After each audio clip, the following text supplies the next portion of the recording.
going to be making a computer cake, and I want it to sit on a desk. So what I thought I would do is make the wood grain effect for the desk and do a little video to show how I do it. I'm making a computer cake and I want a desk surface for it to go on. So I'm going to do a wood grain effect using some bits and bobs, and I thought I'd just make a quick video to show how I've done it. So what I've done first is I've got chocolate brown and white icing and kneaded them together to create a marbly effect, as you can see. Doesn't matter which direction the marbles and everything go because wood obviously is a natural product and it gets different every time. So to do the wood grain effect, what I've got is an impression mat. I can't remember where I got it, to be fair, but I'm sure if you look up bark impression mats you'll find one, or wood grain impression mats you'll find one.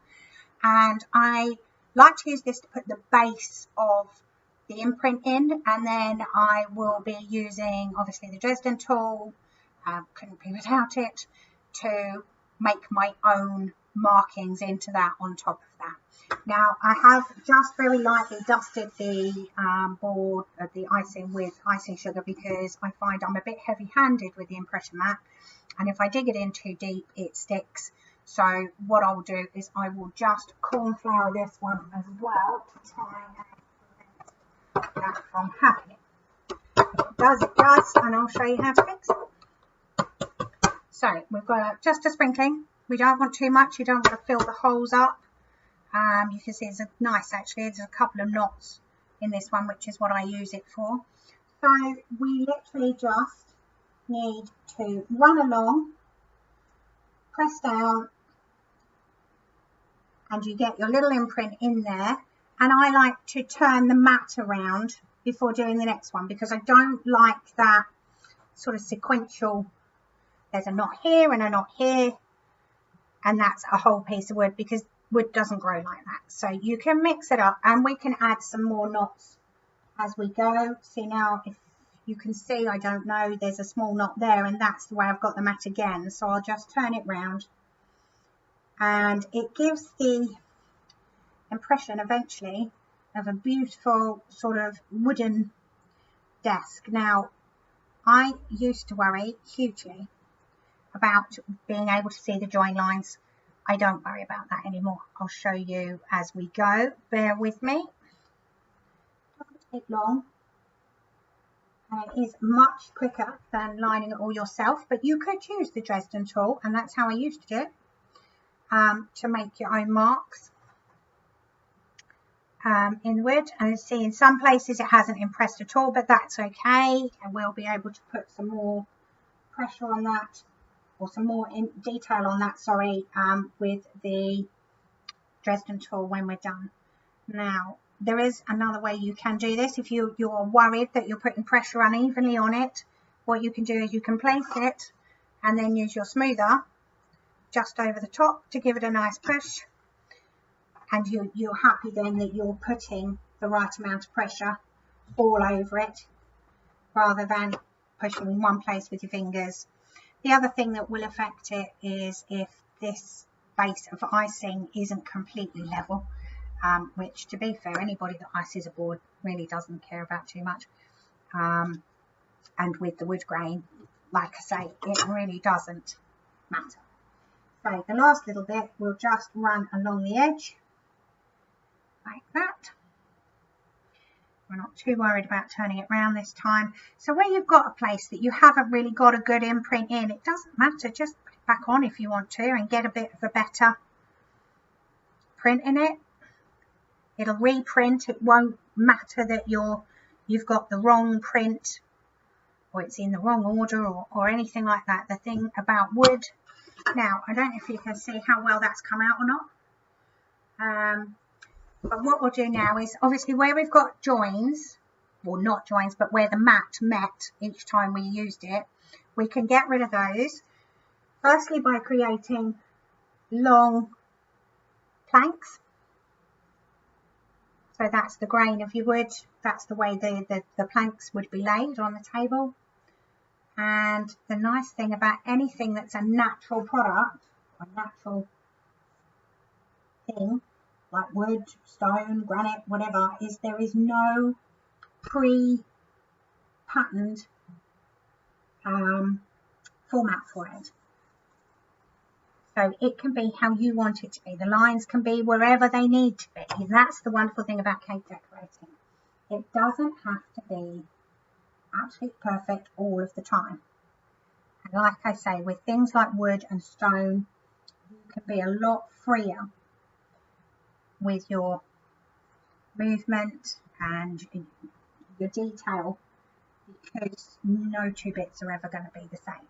And that's the nice thing about them. You'll get a better finish because you haven't been uniform with it. Now, if you want to just sort of keep the pattern, what you can do is you can bring the Dresden along and join your grains if you like. So I'm literally just taking out that line between the two mat placings, and you can't tell. So I'm going to potter on with this for a little bit, and then we'll move on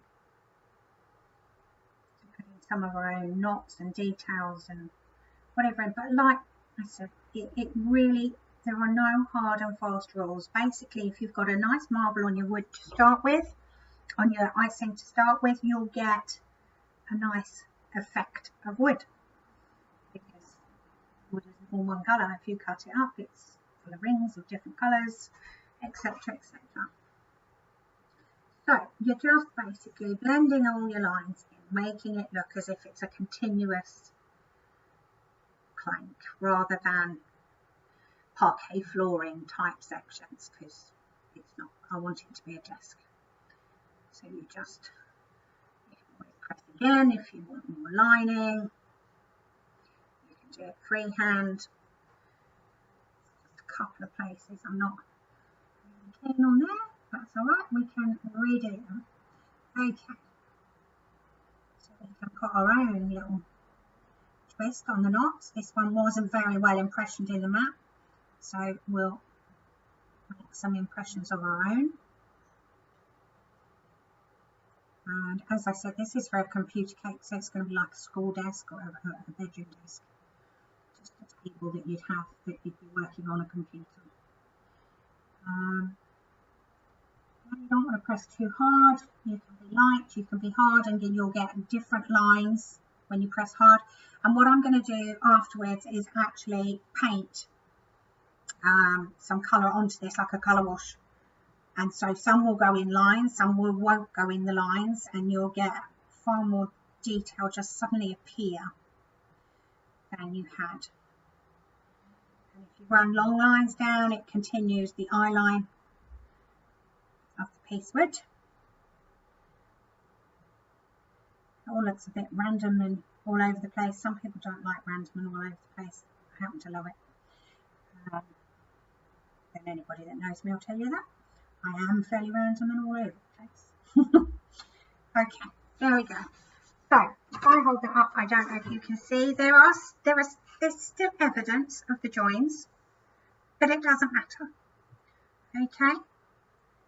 So what we will do is get some colours, and I'll just paint over it so you can see the final effect. I'll show you what I did.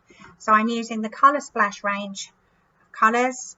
I've got dark brown, latte, soft caramel and koala.